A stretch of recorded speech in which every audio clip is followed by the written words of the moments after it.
the Science Guy. Bill Nye, the Science Guy. Bill Nye the Science Guy. Science rules.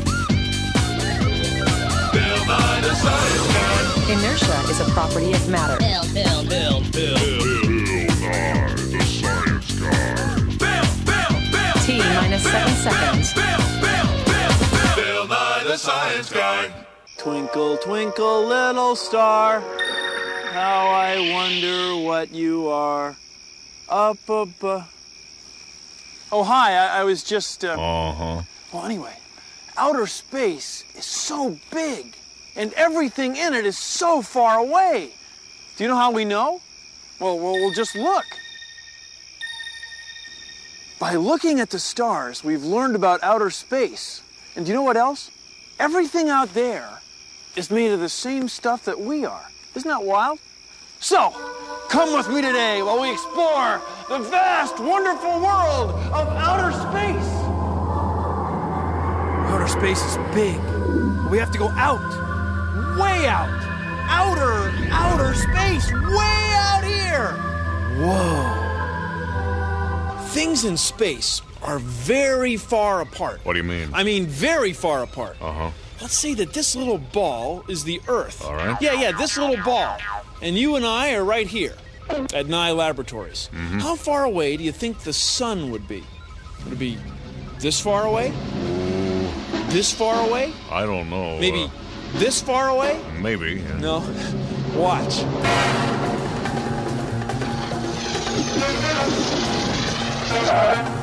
Would be this far away. Whoa. 20 meters. That's right. If the Earth were this big, the sun would be this big, and they'd be that far apart. Now, what about the planets and other stars and galaxies? I don't know. Well, they're really far apart. I mean, they're way out there. Our Earth is big, and so is our solar system, sure. But look at the sky at night. Some of those points of light aren't stars. No, they're groups of billions of stars. But they look like a single point of light because they're so far away. Whoa. Whoa. Whoa. Whoa. Whoa. Whoa. How long do you think it would take me to get from here to where you are? Well, let's see. Here I come. Took about a second, right? How long do you think it would take the fastest thing in the universe to get from here down there? How long? Well, a lot less than a second, I'll tell you. Here's the fastest thing in the universe. It's light. Light goes 300,000 kilometers every second. Not 300,000 kilometers an hour, not 300,000 kilometers a minute, but 300,000 kilometers a second. The things in the universe, things like stars and galaxies, the things in the universe are so far apart that it can take even the fastest thing there is, it can take even light, millions and billions of years to get from one place to another, even at the speed of light, which is pretty fast. So what you're saying, Bill, is the closest star to our sun is 4.3 light years away? That's right. Now, a light year is the distance that light travels in a year. Now, light goes pretty fast, and a year is a long time. So a light year is really far. 9.5 trillion kilometers. Wow. So that means some of the stars we can see right now may not even exist anymore? That's right, that's right. Maybe a star is burned out and collapsed. Okay, well then it stops giving off light. Well, the light keeps coming here for years. So, in a way, the star doesn't burn out and collapse here until the light stops coming here. Did you know that? The Great Red Spot on Jupiter is actually a hurricane larger than the Earth. Now you know. How far is far? On Earth, far may be to the other side of this lake, or across the city, or across the country. But in space, the sun and moons and planets of our solar system are only tiny dots in the galaxy, and the galaxy is only a tiny dot in the universe. You know, you couldn't get to the nearest star that's our neighbor, even if you spent your whole life traveling. But I digress. The thing to remember is, things in space are really far apart. Whoa. Oh, man. Imagining distances in space is difficult because everything is so far apart. But think of it this way. Let's say that this miniature soccer ball is the size of our sun, and it's right on the goal of a soccer field. Then this speck is Mercury. This is Venus. This tip of a ballpoint pen is our Earth, 2.5 meters from the miniature soccer ball sun. Mars, Jupiter, Saturn, 25 meters from the goal. Uranus and Neptune, 76 meters away. And Pluto's back here, almost out of the building, 100 meters away. How far do you think it is to the next star? Well, it's not in here.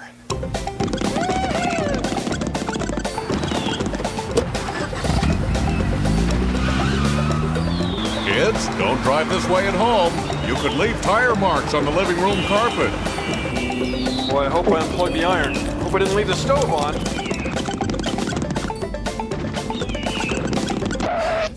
It would be here.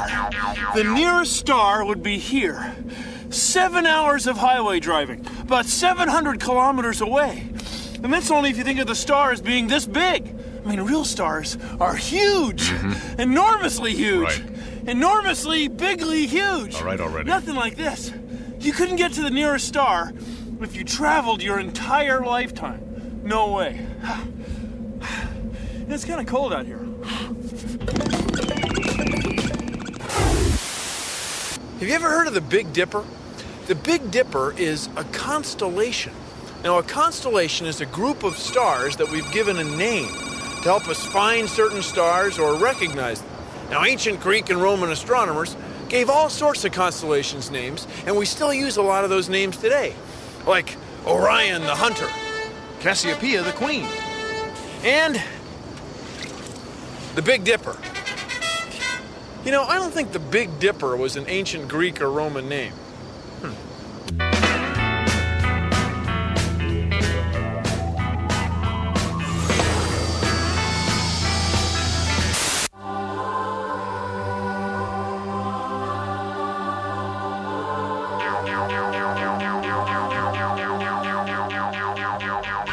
If you live in the northern hemisphere, the northern half of the Earth, like right here is Nye Laboratories, one of the easiest stars in the sky to find is the North Star. Sometimes it's called Polaris, and it's right over the North Pole. So North Star, North Pole, Polaris, you with me? Anyway, the Earth's axis, the imaginary line that the Earth spins around, seems to point right to Polaris. So let's take a look through the window of science. You see, Polaris is on the end of the handle of the Little Dipper, and the two stars that form the front of the cup of the Big Dipper make an imaginary line that seems to point right to Polaris. Now get a good look at it, because Polaris won't always be our North Star. No, the Earth's axis is wobbling, just like the axis of this top. See how it forms a small circle? The same is true of the Earth's axis. And eventually, it won't be pointing to Polaris, it'll be pointing to another star, to Vega. But that won't be for about, 12,000 years. So I wouldn't wait up for it. Okay.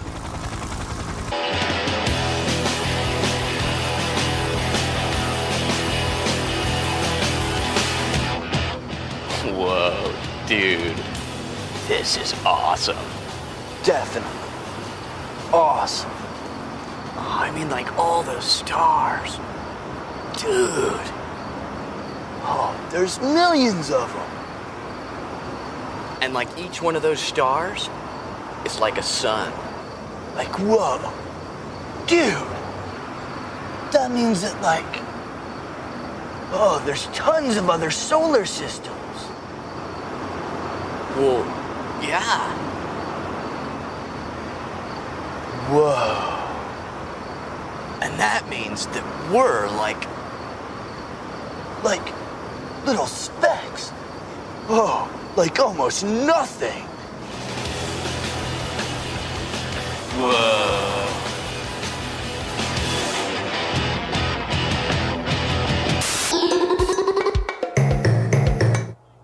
People have always used their eyes to study stars and planets. Sometimes they use astrolabes. You can make one. All you need to do is cut out a piece of cardboard so it looks like this. Then take a protractor and mark off every 10th degree.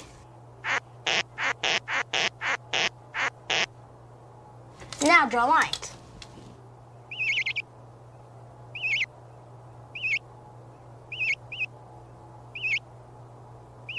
Now label them.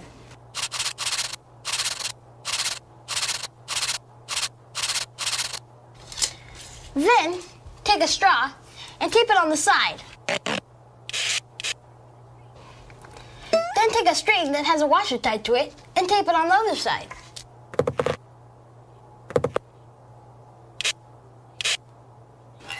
There, you're set.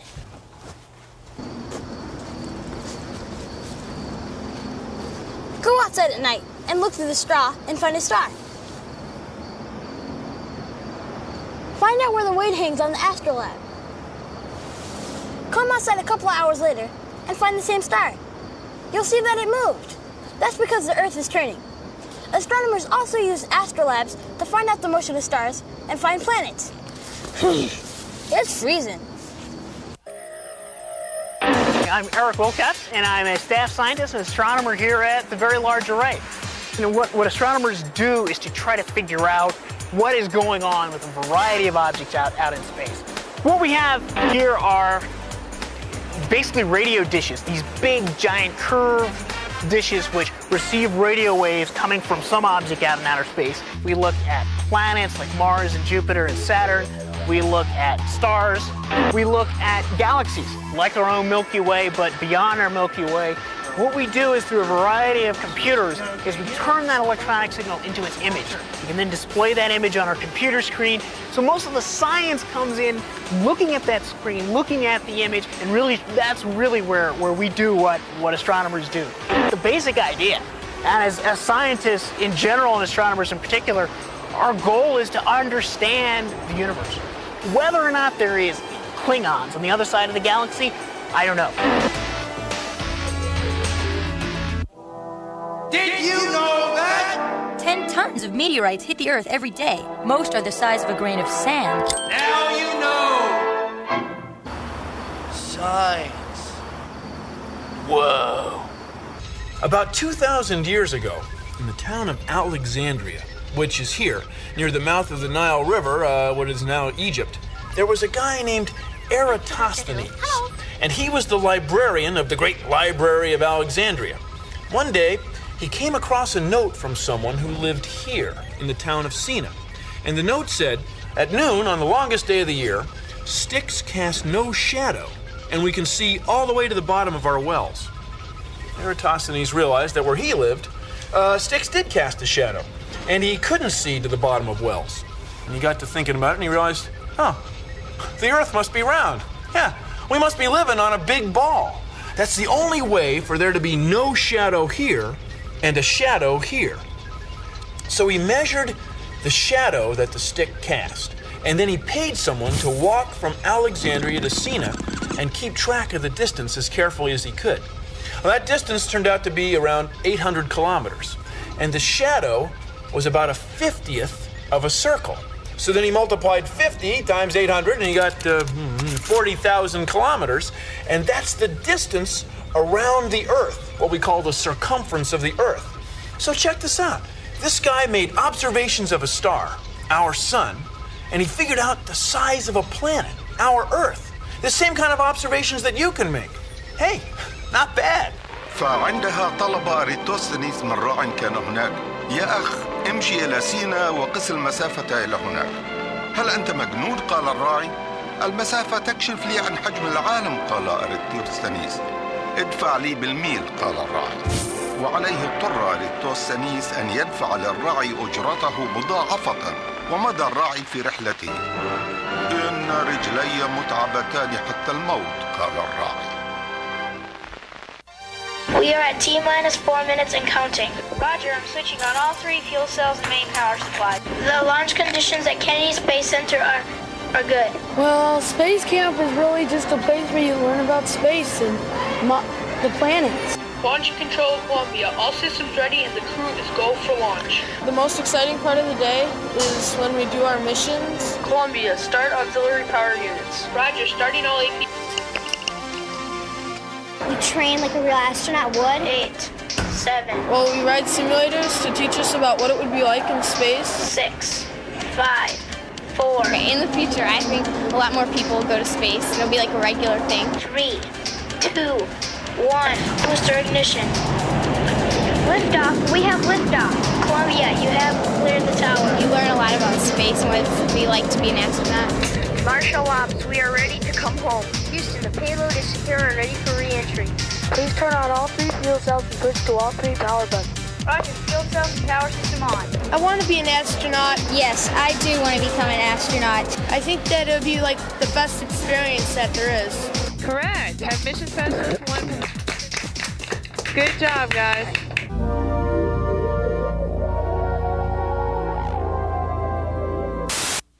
Welcome back to the Star Cook. Thank you. Welcome back. I'm Michaela, and I'm here with my very special guest, Mr. Bill Nye. Thank you, everyone. Michaela, it's so good to be back on the show, and you are looking fabulous. Thank you. You too. Oh, thank you, Michaela. So tell me, Bill, what are we going to do today? We have here the ingredients to make virtually anything. Oh, these are different kinds of atoms. That's right. These are all the different elements, all the different kinds of atoms in the universe. Now, atoms come from stars. Now, take, for example, our planet. Our planet has a lot of iron and silicon, along with many other elements. And our star has a lot of hydrogen and helium. Now, Michael, oh, that's our hydrogen. Almost lost it there. It's okay, everybody, it's okay. Now, Michaela, you and I are 65% water. Right. Now, what's water? H2O. That's right, H2O. I have some water here, which I prepared earlier. Well, of course. And the water is 2 parts H and 1 part O. H2O, water. So with this here, we can make virtually anything. Well, actually, no. Because in order to make all these atoms, you need the force of exploding stars and billions of years. But brownies, on the other hand, only take about 35 minutes. And even brownies are made of atoms. That's right. Oh, Bill, this looks fabulous. People, it looks fabulous, doesn't it? Oh, thank you. Here, Michael, you please have the first one. Oh, thank you. Oh, delicious.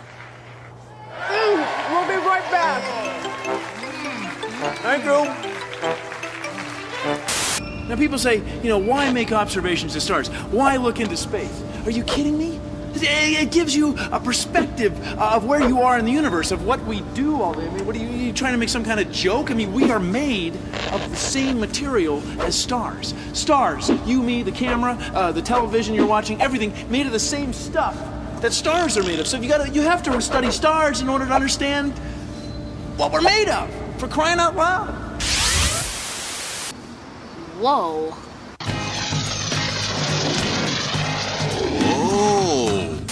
Well, when I looked up at night, well, there's so much I can tell just by being curious and observational. Well, I'm so observant, baby. Well, I'm so observant. I'm so observant of the sky. Well, we're in a solar system, and solar that means sun, and the sun is one star in a galaxy of billions and billions. Well, I'm so observant, baby. Well, I'm so observant. I'm so observant of the sky. Now its immensity's impressive, and as if that's not enough, stars, planets, all made of the same stuff. Well, we're all made of atoms, baby. We're all made of atoms. We're all made of atoms, you and I.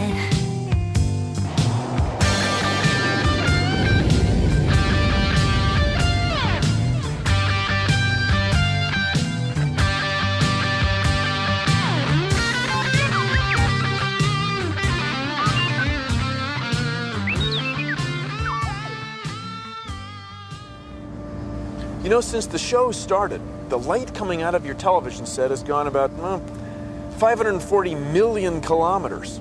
Now, if it happens to be headed in the direction of the nearest star, Alpha Centauri, it's got another 41 trillion kilometers to go. Now, that's a long trip at the speed of light. So don't go asking me, are we there yet? Are we there yet? It's going to be at least 4 years, okay? Well, if you'll excuse me, got some stellar coordinates to record. See you around the solar system.